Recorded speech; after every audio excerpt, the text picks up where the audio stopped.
So how you doing? Got a box in the mail today, and I hope it's what I think it is.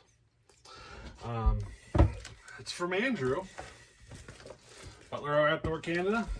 Let's take a look here real quick. Look at this. Look at this. We got new shirts. These are gonna be famous.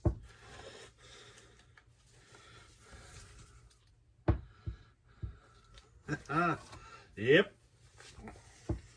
You're gonna see me wearing a blue shirt cutting wood now.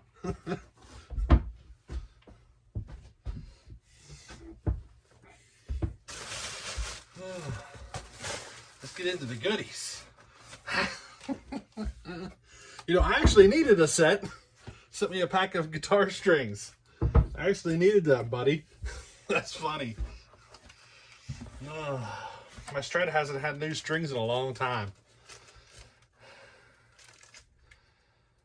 Well, look at that. We got a carb kit, one of the old style carbs. A whole pack of full filters. Oh my Lord. Look at that. Some fuel line.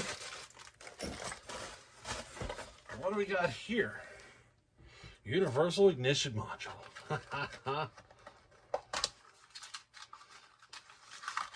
Yep. We got us an ignition module. We might be able to get the 1010 up and running with this. Haven't seen the 1010 in almost a year. That's all it needed. I think that's all it needed. That's it. What do you say? Get the 1010 up going, get it ported. I've never ported a 1010. What's this here?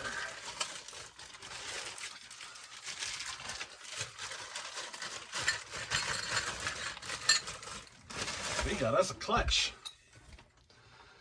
Rim drive. And this will work with his saw. It needed a new clutch. And here we go. Look at that. We've got a new clutch for his saw.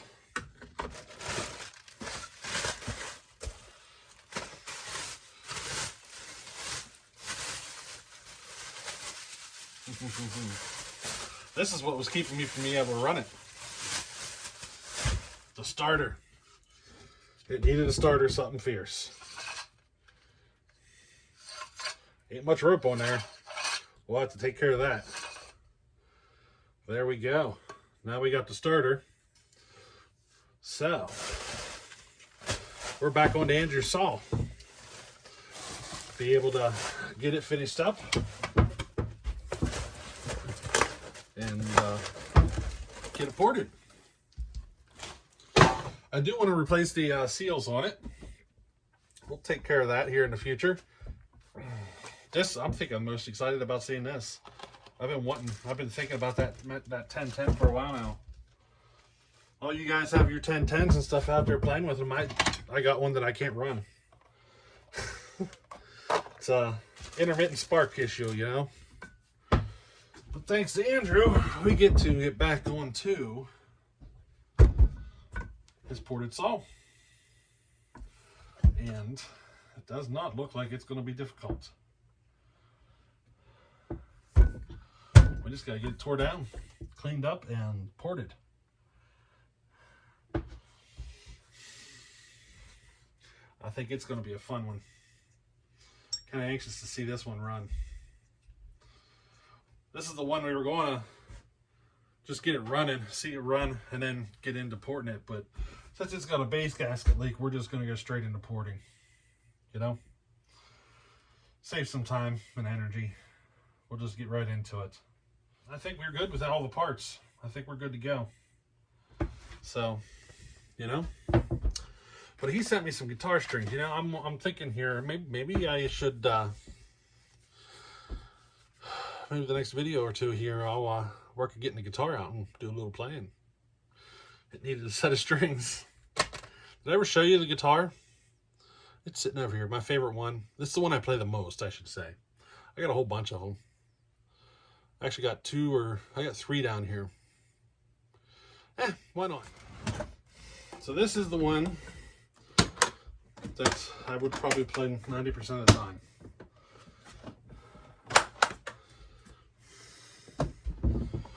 looked at this guitar in a long time. Been about a year.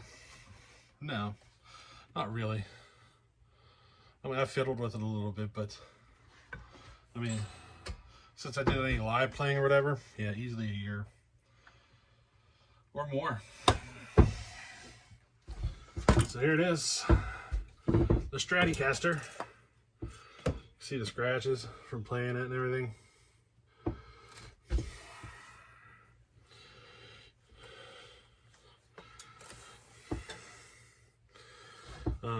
You like this? This is what I use from a guitar strap. Let me show you my guitar strap for this.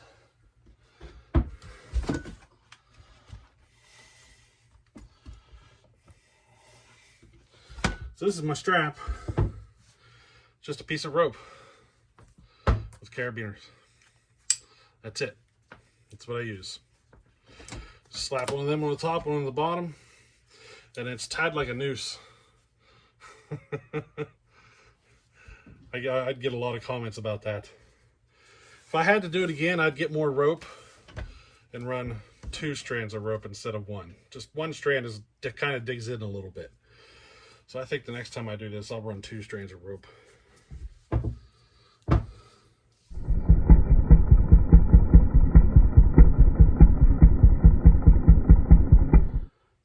But that's enough about the music. We're here about chainsaws, right? A couple of times, one of these days here, I'll pick up a guitar and play a little bit for you. But for now, yeah, we're chainsaws. But just a little update there. We're getting ready to tear into Andrew's saw. TazMan saw is, everything's working out just fine on that one. She's running perfect. We do have the 2 experimental builds here. I kind of put them off so that I could take care of saws for other people, you know. I kind of do that. I kind of put my stuff off to work on other people's projects for now. But we're going to do this Pioneer for Andrew. And we also got a Super XL-130 to build for Andrew, which will be pretty much the same thing we just built for TazMan. And we're also going to do an XL1 for Andrew. We'll stick that a little bit further down the road. We'll try to get 1 or 2 of these experimental saws built, maybe. Now, I do want to tear into the Poland again. At 245, I'm just not 100% happy with it. And it's not leaving my hands until I'm 100% happy with it. It's just, you know, I'm just not 100% satisfied, you know. So we're going to pull the cylinder off, do a little bit of work, put it back together, see what happens. I think I got a pretty good idea what I want to do, you know. I think we'll be much happier whenever I'm done with it. We'll kind of keep this to, you know, the guys who stuck around to the end of the video. I know you guys are going to hear this. Got a little secret about TazMan saw. I'm going to show you something. So here it is. TazMan saw. I'm going to check the squish real quick. I don't remember what that number was. I'm going to check it real fast. We're definitely tuned just a little on the rich side. She's, you know, real super dark chocolatey. Just borderline black. So that's good. Now where's my solder? This solder might be a little too thick, but it'll get us close enough. I went and picked up myself a little micro one.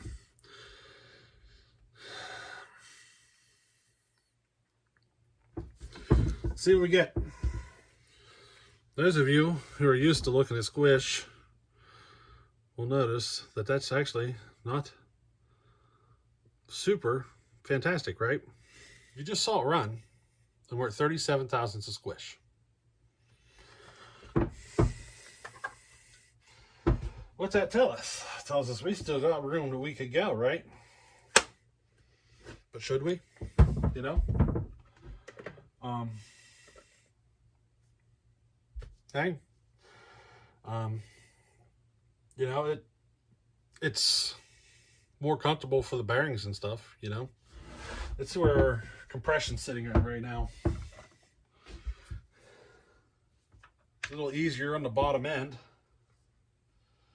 But you do, you know, if I would have adjusted that squish, I would have taken it down to about 25, 10 thousandths. So say I probably would have taken about 10 thousandths off. So how much performance gain do you get out of 10 thousandths is the question, you know?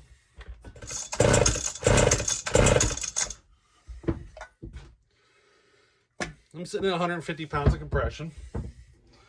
I prefer more, usually, but the rings aren't seated. Not even close. Yeah, we've only ran it, made 4 quick cuts and some idling. That's it so far. So, you know, it'll come up some. I don't think it'll come up a whole lot, but it will.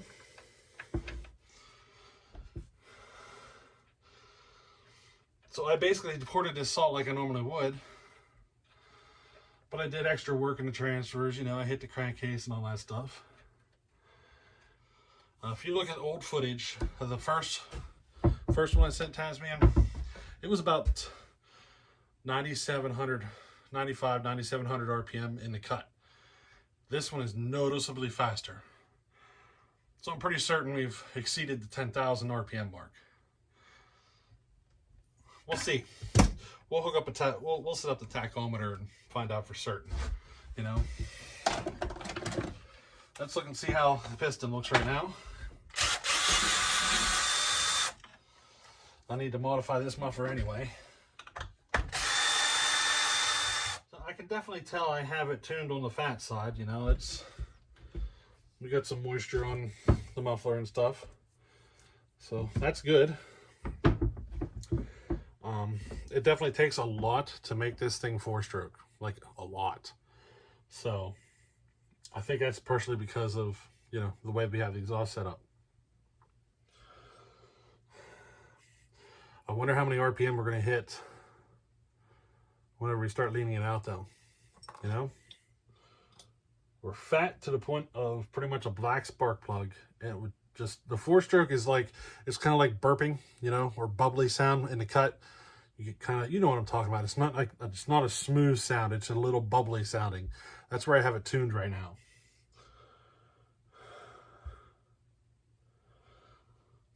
So I'm kind of curious to see what kind of RPM we're going to have when I turn this thing up. Piston, rings, everything look perfect. Looks like they're going to seal up just good. There isn't a single scratch. She is drenched wet in there. So I'm just going to take a file of this muffler here and try to get it setting on there just a little bit better, you know. It's not sitting in the, it's not covering the exhaust port just right, or not to my likings, I should say.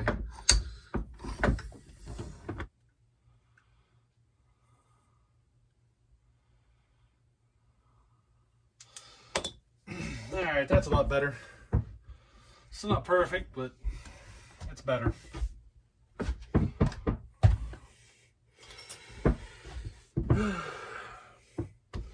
So I disclosed what my squish is sitting at. My goal was to exceed 10,000 RPM. So we'll find out here soon enough. Once this is broke in good, we're going to turn it up and see what happens. It is running so fat right now, it ain't even funny. It's unbelievable how fat you can run these saws when they're ported like this until they start to 4-stroke. It's ridiculous how fat you can tune them. But I'll be honest, I mean,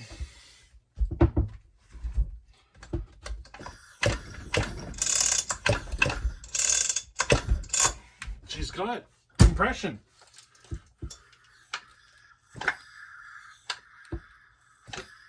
You know? Or could you hear the compression leaking past the rings? Here, listen real close. You can tell it's not seated yet. Listen.